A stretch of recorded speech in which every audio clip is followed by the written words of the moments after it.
Hi friends, నేను మీ TRK. పూర్తి video చూస్తే కానీ మనం ఏం చేస్తున్నాం అనేది మీకు అర్థం కాదు. కాబట్టి పూర్తి వీడియో చూడండి. ప్లీజ్ లైక్ చేయండి, షేర్ చేయండి, సబ్స్క్రైబ్ చేయడం మాత్రం మర్చిపోకండి.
మిత్రులారా, చూసిరు కదా వీడియో మొత్తము. అయితే ఇక్కడ మనం సాంబారు తయారు చేసే విధానాన్ని మనం ఇక్కడ చూపించినాం అనమాట.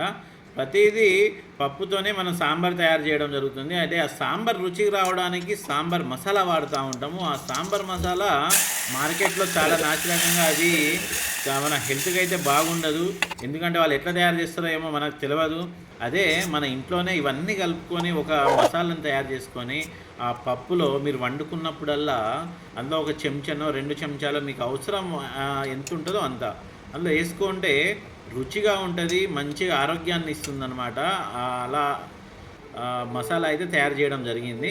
ఇది మనకు ఒక నెల 2 నెలల దాకా నిల్వ ఉంటుంది. చాలా జాగ్రత్తగా చూసుకోవాలి. మీకు ఇంకేదైనా కర్రీస్లో అవసరం అనుకుంటే వాటిలో కూడా వాడుకోవచ్చు. ఆ రకంగానే మీకు అవసరమైనవి కూడా అందులో కలుపుకొని ఇంకా మసాలా తయారు చేసుకుంటే ఇంకా టేస్టీగా బాగుంటుంది అనమాట. ఇది చిన్నపిల్లలకైతే చాలా ఇష్టంగా తింటారు చిన్నపిల్లలు. ఎందుకంటే వాళ్ళ హెల్త్కి కూడా చాలా బాగుంటుంది. కాబట్టి మీరు కూడా ఇలాంటివి తయారు చేసుకోండి. ఓకేనా? Thank you.